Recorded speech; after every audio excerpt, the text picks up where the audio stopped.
What happens when you take the deadliest weapon in all of sci-fi and assign him to kill the Marvel Universe? Luckily, we are able to find out. Buckle up. This comic series is insane. Starting with number one, we start off with the Guardians of the Galaxy, and they're in the cockpit of their ship. Star-Lord snoozing, taking his old nap, and basically Rocket's like, "Hey, um, somebody's in trouble here. They're sending us a distress signal. We should probably check this out." And Star-Lord kind of looks at the ship, and he's like, looks like one of those Stark Industries ships. Whatever, let's just help him out." So the distress call is accepted, and they request to board the Guardian ship, and the Guardians, of course, accept that request. So Rocket and Star-Lord go to tell the rest of the Guardians, "Hey, these guys are about to board the ship. Shouldn't be nothing crazy.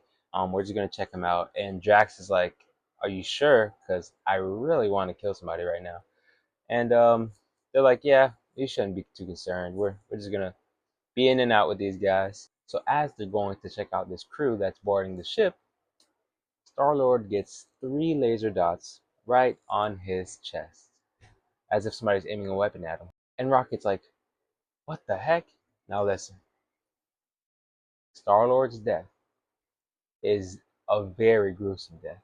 The weapon that is aimed at his chest slices him right in half, and everything inside of him goes with him. So Rocket's freaking out, of course, and then we get the first sight of the Yautja's heat vision on Rocket.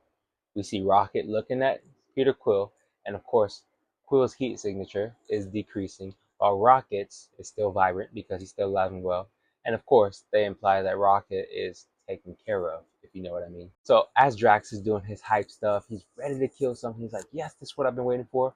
Literally in the middle of it, he gets decapitated. The Yautja throws a disc that decapitates Drax.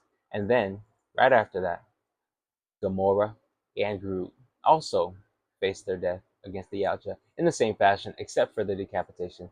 It's implied that they're sliced with the disc as well. So then we find out it's Kraven the Hunter who's leading these Yautja.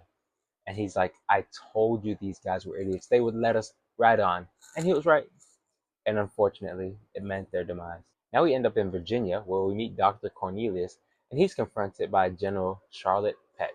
And Charlotte's basically like, "Hey, we're giving you all this money for this weapon project. I haven't heard from you in ages. What the heck is going on?" And Cornelius is like, "Hey, good to see you, but I'm kind of busy right now, so if you don't have to be here, please leave." And she's like, "Oh, I have to be here because I need to check this out. Where's all my money going?" So he insists, and he's like, "All right, come on in. I'll show you what I've been working on because I've been extremely busy." And he does just that. He gives her the front row seat of what he's been working on. And what he's been working on is Weapon X, a Weapon X Yautja. And we don't see what happens to the general, but it's implied that she is a goner.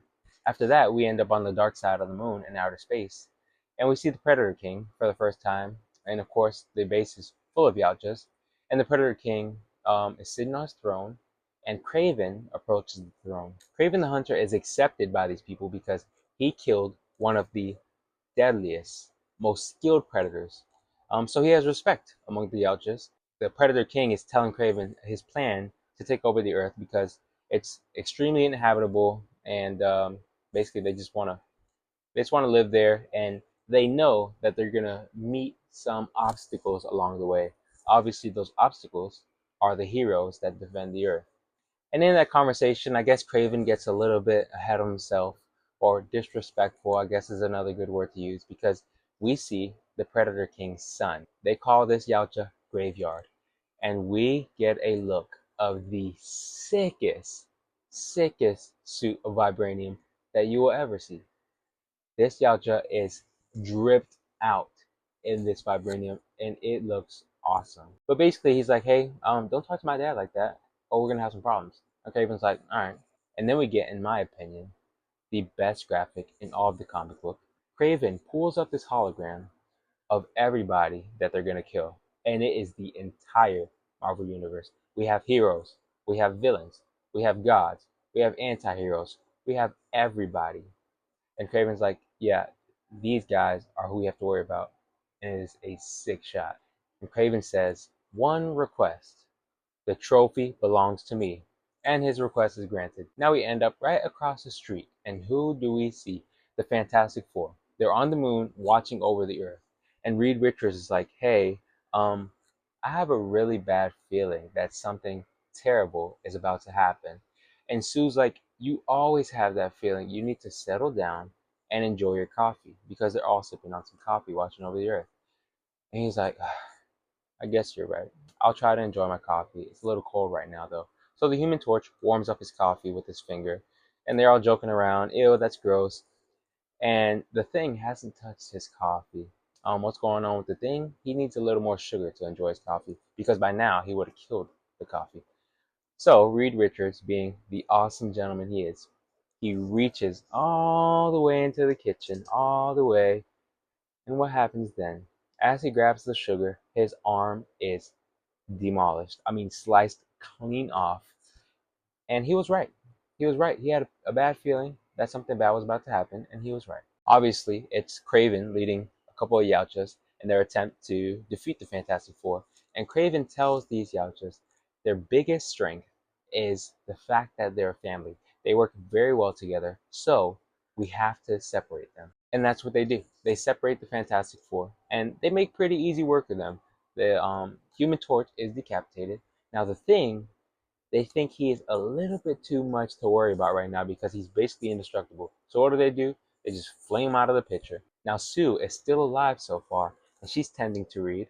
Reed is actively dying, and he knows it. He says it out loud. "Hey, I'm dying. I'm losing a lot of blood." And Reed just has to get something off his chest. He's like, "Sue, this thing is extremely powerful. No blade, not even adamantium, would be able to slice my arm clean off like that. We have to be worried." And Sue is just like, "Please rest." And that's the end of the first comic book of this series.